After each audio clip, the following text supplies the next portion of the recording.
सो hey everyone, कैसे आप लोग? तो बहुत ही बेहतर होंगे। आज this is the second video of this channel, I know, but I just want to say that I am waiting for this one because as you know from the thumbnail that CBSE ने जो sample paper release कर दिया है, along with the sample paper कुछ important documents भी share किया है। And उस इंपॉर्टेंट डॉक्यूमेंट्स में आखिर कहना क्या चाहते हैं उस बारे में इस वीडियो में बात करेंगे।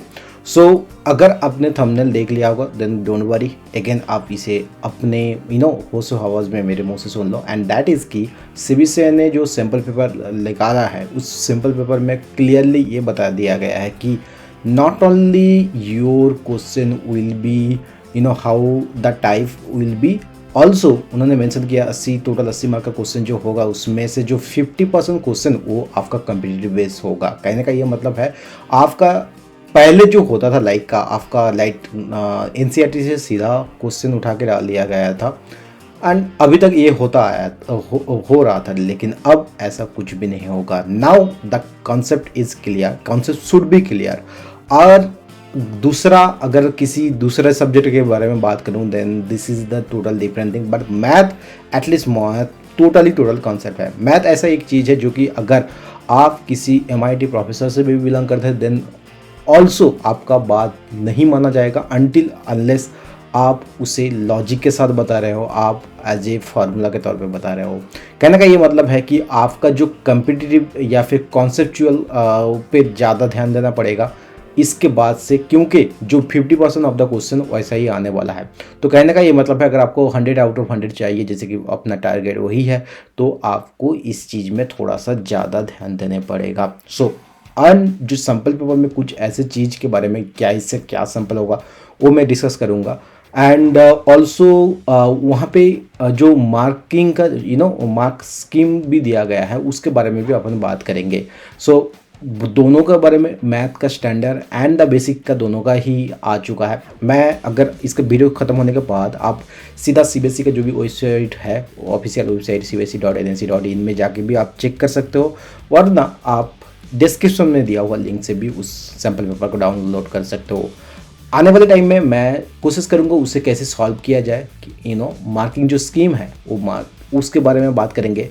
बिना टाइम गए चलिए अपने स्किन पे चलते हैं, जहाँ पे हम आपको जो सैम्पल पेपर है उसके बारे में डिस्कस करके बताएंगे। Here we are again in the tab, जो भी टैब वाले सेक्शन में आ गए हैं। अब ये रहा आपका जो भी सैम्पल पेपर सीबीएसई ने रिलीज़ करवाया है, राइट। अब इस सीबीएसई का ये बेसिक का पेपर है, ठीक है।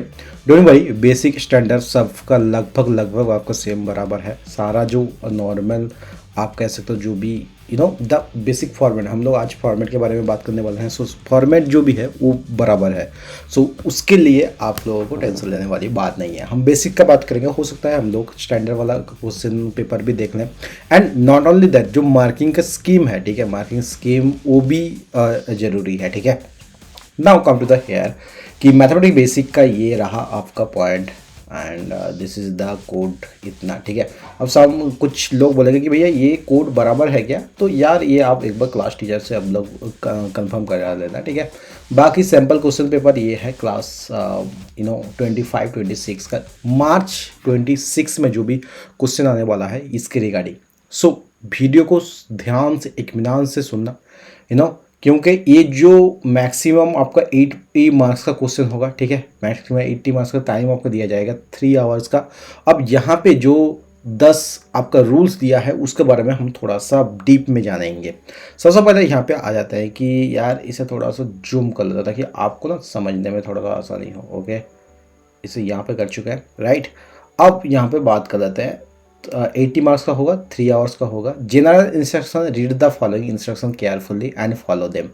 शुरू करने से पहले, जैसे कि मैंने इंट्रो वीडियो में ही बता दिया था, राइट, कि आपका कॉन्सेप्चुअल, आपका 50% क्वेश्चन ऐसा आएगा जो कि कॉन्सेप्चुअल रहेगा। आप कॉन्सेप्ट पे ज़्यादा ध्यान दें, रट्टा मारने का कोशिश करेंगे देन यार फिर तो आप रहने ही दो। 100/100 जो भी 100 आउट ऑफ 100 जो भी आपका जो सपना था वो सपना ही रह जाएगा। तो वो चीज़ हमेशा आप थोड़ा सा ध्यान रखें, ठीक है। इस अगर आप चाहते हो ऐसा ना हो तो आप ध्यान से हर एक चीज़ को, हर कॉन्सेप्ट को ध्यान से पढ़ें। एंड दैट्स व्हाई हम लोग प्लान कर रहे हैं कि आपका जो भी मतलब 14 से 14 चैप्टर हम आपको पढ़ाएंगे, कैसे क्या करना है, आंसर लिखना है, जो भी पॉसिबिलिटीज़ है, कैसे आंसर लिखना है, कैसे क्या, सब कुछ हम बताएंगे उस वीडियो में, ठीक है। सो इसलिए मैं बोलता हूँ वीडियो में चैनल पे नए आए तो सबसे पहले चैनल को सब्सक्राइब कर दें एंड लाइक शेयर करना बिल्कुल भी मत भूलिएगा। क्वेश्चन नंबर 1 पे आता है, जो ज़्यादा इंस्ट्रक्शन नंबर 1 पे आ जाता है।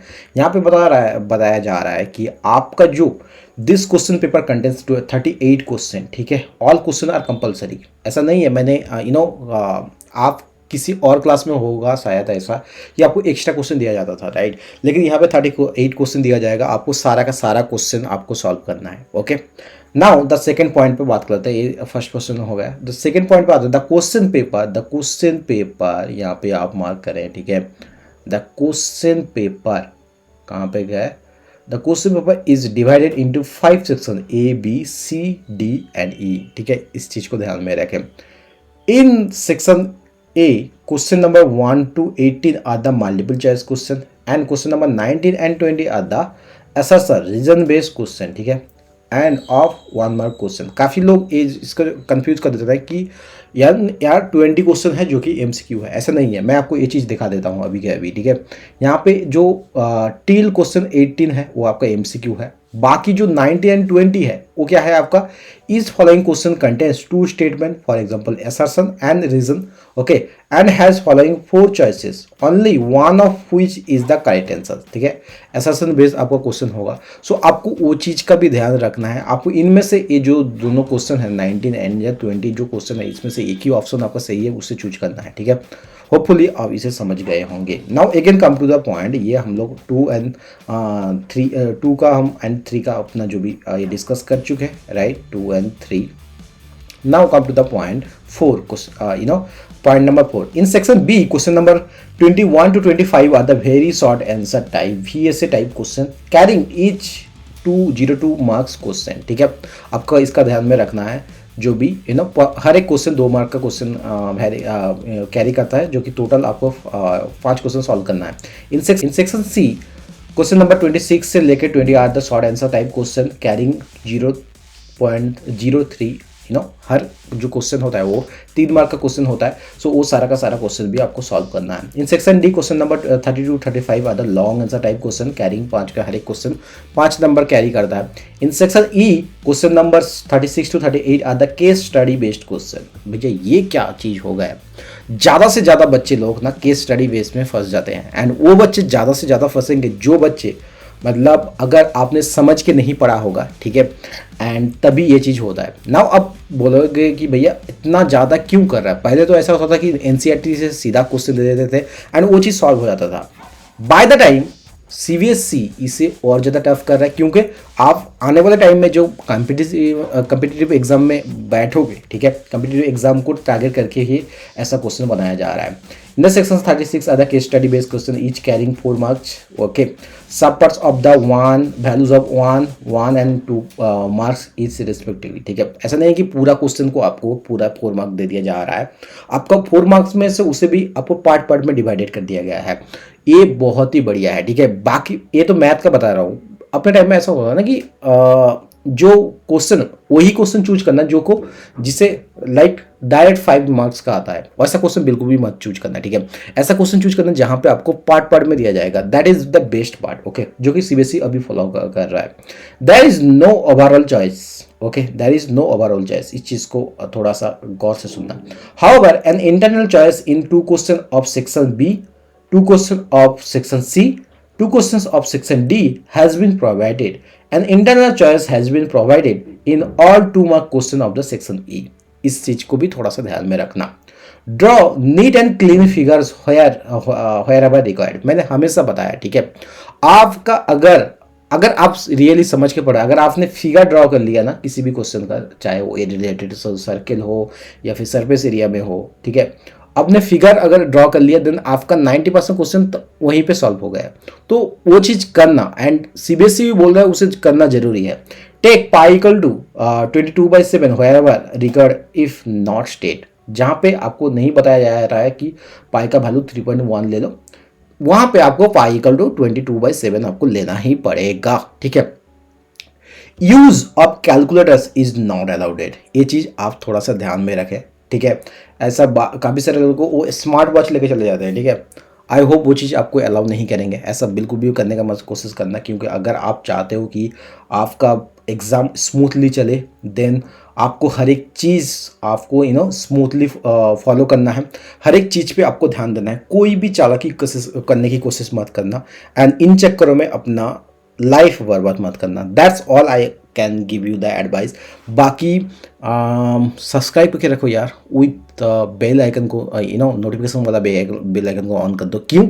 आने वाले टाइम में हम लोग बहुत तगड़ा कह सकते हैं स्ट्रैटेजी लाएंगे, जहाँ पे आप 100 आउट ऑफ 100 बहुत ही आसानी से अचीव कर सकते हो इस नंबर को। Math is the only subject, जैसे कि मैंने इंट्रो वीडियो में बताया था, that math is the only subject जहाँ पे आप 100 आउट ऑफ 100 ला सकते हो, ये मैं गारंटी दे सकता हूँ, ठीक है। That's all about it. मिलते हैं किसी और एक नई वीडियो में, तब तक बाय, सी या, हैव ए गुड डे।